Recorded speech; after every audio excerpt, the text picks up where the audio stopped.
শান্তিনিকেতনের অন্তিম পার্টে আপনাদের সকলকে স্বাগত। আমরা পার্ট 1 এবং পার্ট 2 আমাদের চ্যানেলে আপলোড করে দিয়েছি। যদি আপনারা না দেখে থাকেন তাহলে অবশ্যই গিয়ে দেখে আসুন। এবং এইটা হচ্ছে আমাদের শান্তিনিকেতন ভ্রমণের পার্ট 3। শেষ পর্যন্ত দেখতে থাকুন এবং সঙ্গে থাকুন। তো সৃজনপল্লীর ভিতরে আমরা ঢুকে গেছি আর ওরা সামনে এগিয়ে যাচ্ছে। তো আমার এখন মাইক্রোফোনের চার্জটা শেষ হয়ে গেছে, ঠিক আছে, আমি পাওয়ার ব্যাঙ্কে চার্জে দিয়েছি, আওয়াজটা একটু ক্লিয়ার আসবে না, যাই হোক। তো গতবারও এসেছিলাম, তো এই পতাকাগুলো ছিল না, এখন চেঞ্জ হয়েছে সব কিছু। হ্যাঁ, এবং কিছুদিন আগে নাকি এখানে বসন্ত উৎসব হয়েছিল, তো জায়গাটাকে সাজানো হয়েছে। সৃজনপল্লীর ভিতরে আমাদের দেশের বিভিন্ন রাজ্যের সংস্কৃতিকে তুলে ধরা হয়েছে। এখানে পশ্চিমবঙ্গ, বাংলা, বিহার, ঝাড়খণ্ড, অসম, মেঘালয়, ত্রিপুরা এবং মণিপুর এবং আরো অন্যান্য যেমন আন্দামান নিকোবর দ্বীপপুঞ্জ, এইসব রাজ্যের কিন্তু সংস্কৃতিকে এখানে তুলে ধরা হয়েছে। আর তোমাদের মনে আছে কিনা বলতে পারছি না, এখানে আমি, অনিক আর জেঠিমা একটা পোজ দিয়ে ছবি তুলেছিলাম। দেখা তো পোজটা অনেক একটু, হ্যাঁ ঠিক এই পোজটা না।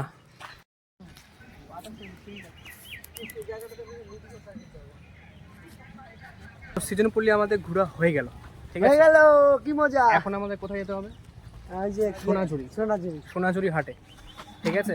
সৃজনপল্লী ঘোরা পর্ব আমাদের শেষ এবং আমরা এখন চললাম সোনাঝুরি হাটে। এবং যেতে যেতে রাস্তার মধ্যে এত সুন্দর ভিউ, এত সুন্দর পরিবেশ আগে কখনো কোনোদিন দেখিনি, খুব ভালো লাগছে। গাইস, তো আমরা সোনাঝুরির হাটে পৌঁছে গেছি এবং এটা হচ্ছে সোনাঝুরি হাট, ঠিক আছে। চারিদিকটা খুব সুন্দর এবং আকাশ একটু মেঘ করেছে। গতবারও ঠিক একই অবস্থা ছিল, হ্যাঁ। এবং এরকমের জিনিস হাতের তৈরি, বোলপুরে মাটিতে পা রাখলেই যেন এক অন্য পৃথিবীর ছোঁয়া। আর সেই জাদুর কেন্দ্রই হলো সোনাঝুরি হাট, যেখানে প্রকৃতি আর সংস্কৃতি হাত ধরাধরি করে হাঁটে। লাল মাটির পথ, শাল সেগুনের ছায়া আর লোকশিল্পীদের সুর সব মিলিয়ে এক অনন্য অনুভূতি। এখানে প্রতিটি কোণায় কোণায় লুকিয়ে আছে গল্প, শিল্প আর গ্রামের সহজ সরল জীবন। অনেকক্ষণ হাঁটাহাঁটি করার পর আমাদের গলা শুকিয়ে যায় এবং আমরা একটা জায়গায় গিয়ে দেখে শশা আর পেয়ারা খাই। আকাশে হালকা মেঘ ভেসে এসেছিল, সূর্যের আলোটা নরম হয়ে চারপাশে এক অন্যরকম শান্তি ছড়িয়ে দিচ্ছিল। মেঘের ছায়ায় লাল মাটির পথ যেন আরো সুন্দর লাগছিল। মনে হচ্ছিল প্রকৃতি নিজেই আজ একটু থেমে ধীরে ধীরে গল্প বলছে। কঙ্কু, যাবে নাকি রাবড়ি খেতে? সত্যি সত্যি সত্যি আমরা আগেবারের মতো রাবড়ি আর চুরি করে খাওয়া যাবে। গতবার আমরা এসেছিলাম কিনা, তো গতবার আমি আর কঙ্কু লুকিয়ে লুকিয়ে রাবড়ি খেয়ে নিয়েছিলাম, তো কেউ খেতে পারেনি, মনোজিৎ রেগে গেছিল। গাইস, আগেবারে আমরা যেই কাজটা করেছিলাম ওই কাজটা আমরা এবারে করেছি, আমরা লুকিয়ে লুকিয়ে আবার রাবড়ি খেতে চলে এসেছি। তিনটা দিয়ে দাও রাবড়ি। তিনটে আপনার জন্যই পড়ে আছে। তিনটে পড়ে আছে, হ্যাঁ, আর বলা যাবে না, তাহলে বলা যাবে না। তিনটে আছে না, আর নেই? আর নেই, শেষ হয়ে যাবে। ও, তাহলে আমাদের কপালে ছিল গেল। গাইস, রাবড়ি খেতে চলে এসেছি। সোমেন, কেমন? তো সোনাঝুরি হাট থেকে বেরোনোর পর আমরা এখন যাচ্ছি কোথায় যাবে? কঙ্কালী ঠাকুর দেখতে। ওখানে একটু পরে গঙ্গা আরতি শুরু হবে এবং মোটামুটি কখন দাদা শুরু হয় ওটা? 6:30 থেকে শুরু হয়, প্রায় বেজে গেছে, জানি না মানে শুরুটা দেখতে পাবো কিনা, বল। তো দেখা যাক ধরতে পারি কিনা। সোনাঝুরি হাটে কিছুক্ষণ সময় কাটানোর পর আমরা এখন চলে যাচ্ছি কঙ্কালী ঠাকুরকে দেখতে এবং সেখানে গঙ্গা আরতি দেখবো।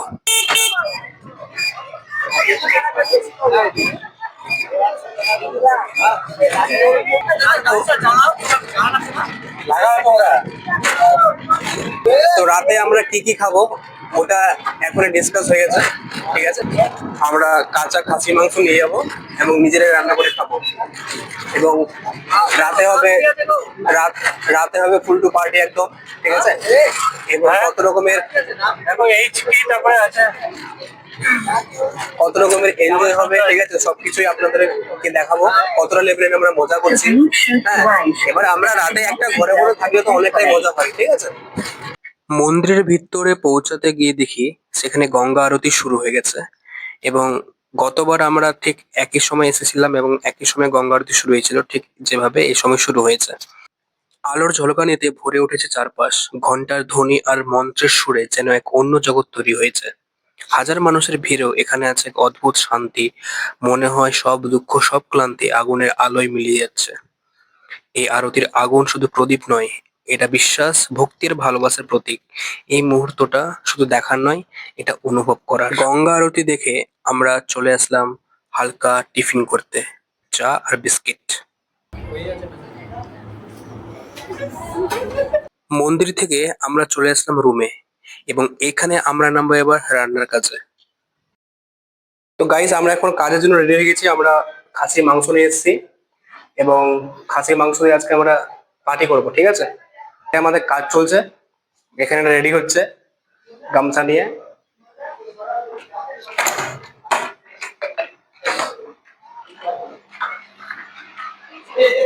তো গাইস, সামনে আছে কিচেন, ঠিক আছে, এবং ওইখানে আমাদের কাজ, রান্নার কাজ চলছে। আর আজকে আমাদের তো আমি বললামই যে আমাদের মাটন আজকে মেনু আছে, ঠিক আছে? আমরা ওটাকে নিজেরাই রান্না করছি, অর্ডার করিনি কিছু, কারণ রাত্রেবেলা নিজেরাই রান্না করবো তো একটা আলাদা লেভেলের এনজয় হবে, ঠিক আছে? তো চলো সামনে। কিন্তু মেন যে কাজটা আমি করে ফেলেছি, ঠিক আছে? মেন কাজটা হচ্ছে মাংস ধোয়ার কাজটা। হ্যাঁ, এই যে এখানে আছে আমাদের মাটন, ওকে? তো এই মাটনটা আমরা 7 জন মিলে খাবো। প্রায় 700 গ্রামের মতো মাটন আছে এবং এইখানে চলছে জোর কদমে কাজ।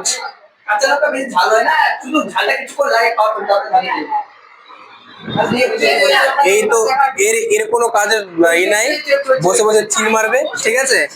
আর ও শুধু, আমি এখন ক্যামেরাটা নিয়ে আসলাম কিনা ওই জন্য শুধু হাত দিয়েছে, এখন একটু পরে আবার ও কাজ বন্ধ করে দিবে, অনেক সাহা।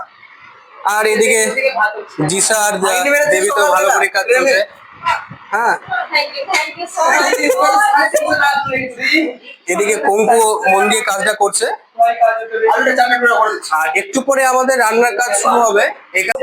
আমাদের রান্না করবে হচ্ছে মনোজিৎ দা, ঠিক আছে? ও সব জায়গায় রান্না করে, কিন্তু বাকি রান্নার আগে যেগুলো কাজ করতে হয়, যত রকমের কাজ, ধোয়া ধুই, কাটাকুটি, সবকিছু আমরা করলাম। হ্যাঁ, ও সেই এনজয় গাইস, আমরা অনেক নাচাকুদা করলাম এখানে, খুব গরম লাগছিল। আর আজকে আমরা অনেক সেই এনজয় করছি গাইস, নাচাকুদা চলছে, ঠিক আছে? এই যে ব্লগ ব্লগ চলছে আমার গো। জেঠিমা ফোন করেছে, মিস করছে খুব আমাদের জেঠিমা।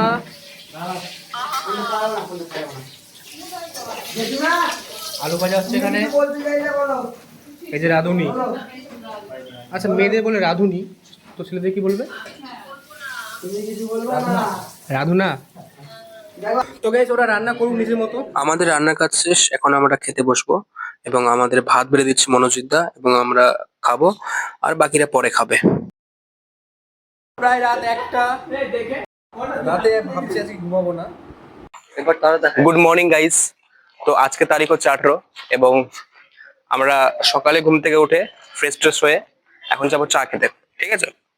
এখনো 2-3 জন ঘুমিয়ে আছে আর আমরা চা খেতে গল্প করছে। আমরা চাটা ওখানে খেয়ে নেবো আর ওই আমরা চাটা ওখানে খাবো, দেন ওদের জন্য নিয়ে আসবো, ঠিক আছে? আর আমরা আজকে বাড়ি ফিরবো একটু পরে, হয়তো আমাদের একটু পরে ট্রেন আছে এবং দিয়ে প্রান্তিক থেকে সোজা সামসি যাবো, ঠিক আছে? তো দেখতে থাকো জার্নির মধ্যে কতটা কি হচ্ছে, কতটা এক্সাইটমেন্ট, সবকিছু আপনাদের সামনে তুলে ধরবো। এবং তার থেকে সব থেকে বড় কথা হচ্ছে যে, বড় কথাটা কি রে, কিছু না, চলে আসলাম চায়ের দোকানে আমরা।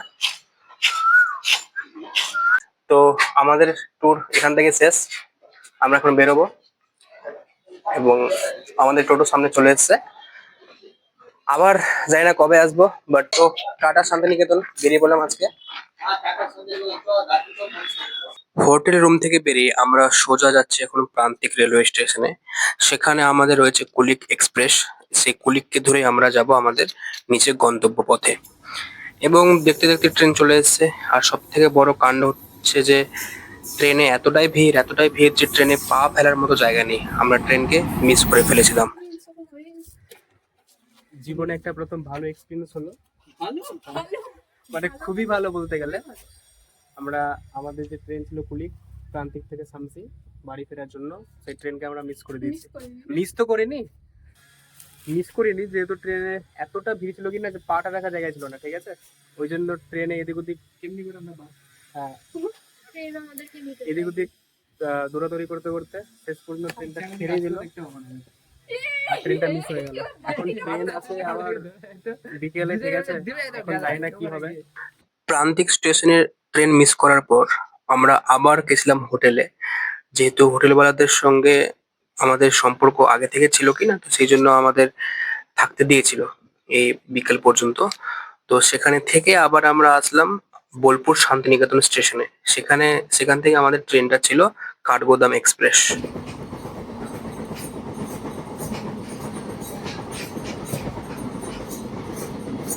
একটা বড় সড়ো কেস হয়ে গেছে, সবাই এখন হারিয়ে গেছে।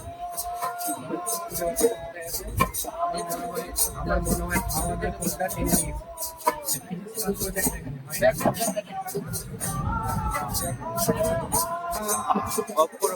ট্রেনের মধ্যে হাসি মজা গল্প করতে করতে আমরা চলেছিলাম ফারাক্কা এনটিপিসিতে, এবং আরো মাঝখানে অনেক কিছু হয়েছে কিন্তু সেগুলো ক্লিপে নেওয়া হয়নি আর কি। টায়ার্ড ছিলাম অনেকটা, সেই জন্য বেশি আর ভিডিও করতে পারিনি।